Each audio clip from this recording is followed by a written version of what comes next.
ভারত এবং বাংলাদেশ উন্নয়নের পথে এগিয়ে যাওয়া দুটো দেশ। ভারতের প্রধানমন্ত্রী নরেন্দ্র মোদীর স্বপ্ন 2047 সালের মধ্যে বিকশিত ভারত গড়ে তোলা।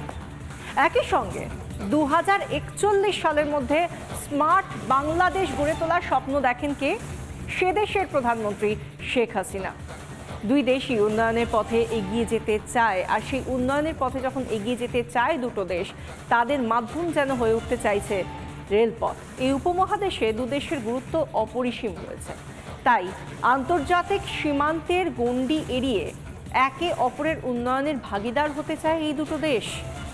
ভারতের উত্তর পূর্বের রাজ্যগুলি যেমন ত্রিপুরা, মেঘালয়, মিজোরামের সঙ্গে ভারতের অন্যান্য রাজ্যগুলির যোগাযোগ কার্যত নির্ভর করে শিলিগুড়ি করিডোরের ওপর।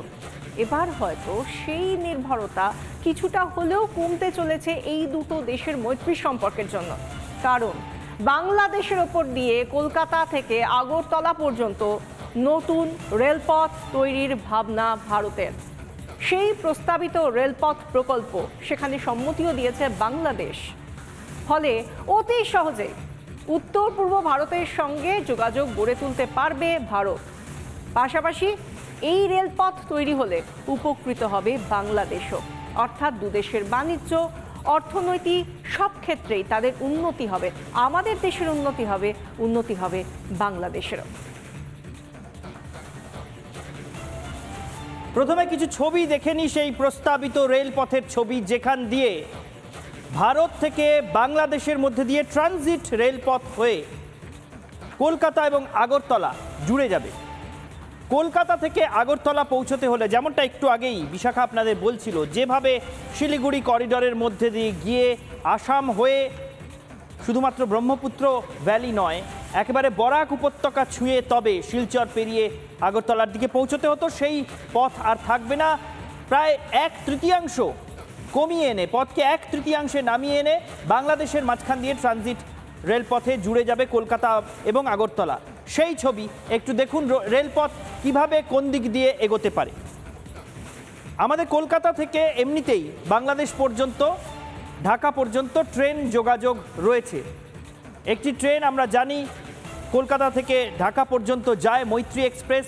এখন খুলনা থেকে কলকাতা পর্যন্ত বন্ধন এক্সপ্রেসও চালু হয়েছে। কোনোটা গেদে সীমান্ত দিয়ে যাতায়াত করছে, কোনোটা পেট্রাপোল সীমান্ত দিয়ে যাতায়াত করছে।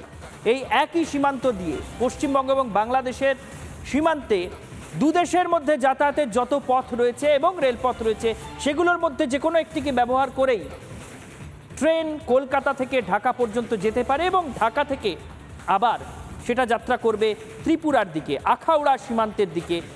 যে বাংলাদেশের আখাউড়া সীমান্তে দুপাশেই, মানে ত্রিপুরার মধ্যে এবং বাংলাদেশের মধ্যে দুদিকেই এখন রেলপথ জুড়ে গিয়েছে। ত্রিপুরার নিশ্চিন্তপুর থেকে বাংলাদেশের গঙ্গাসাগর জুড়ে গিয়েছে রেলপথে।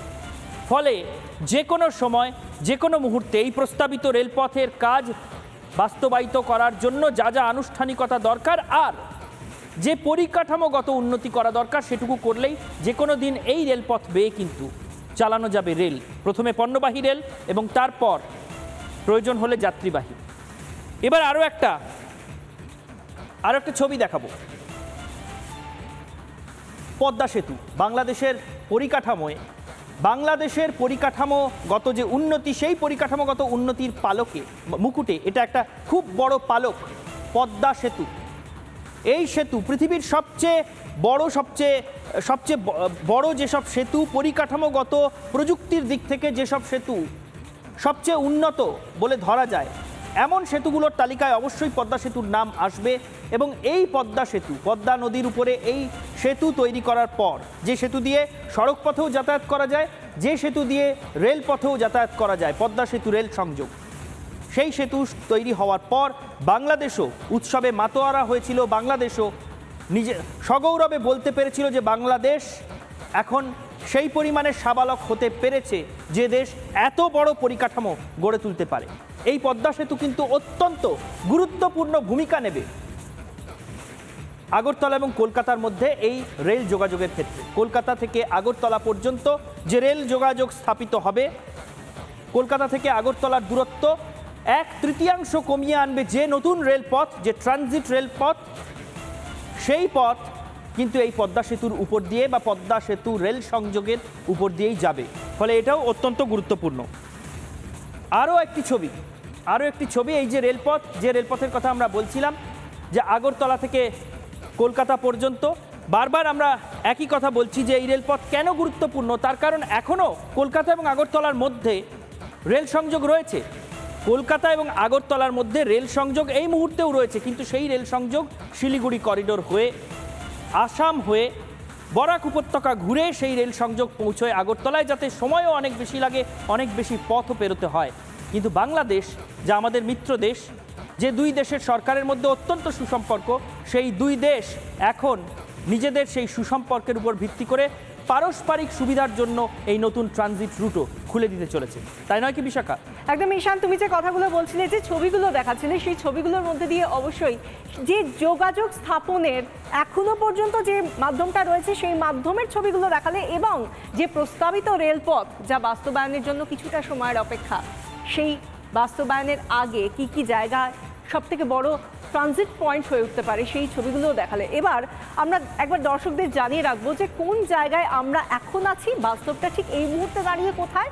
সেটা হলো শিলিগুড়ি করিডোর। এই প্রসঙ্গে বলতেই হয় শিলিগুড়ি করিডোর। আমরা জানি শিলিগুড়ি শহরের যে আশপাশের যে 20 থেকে 22 কিলোমিটার যে প্রশস্ত এই করিডোর, সেই করিডোর গোটা দেশের সঙ্গে উত্তর পূর্বের 7টা রাজ্যকে কানেক্ট করছে, জুড়ে দিচ্ছে। সেই করিডোরটার উপরই নির্ভর করতে হয়। যদি পূর্ব ভারত উত্তর পূর্ব ভারতে যেতে হয়, গোটা জায়গাটায় যদি যেতে হয়, তাহলে এই করিডোরের উপরেই নির্ভর করে যাতায়াত করতে হয়।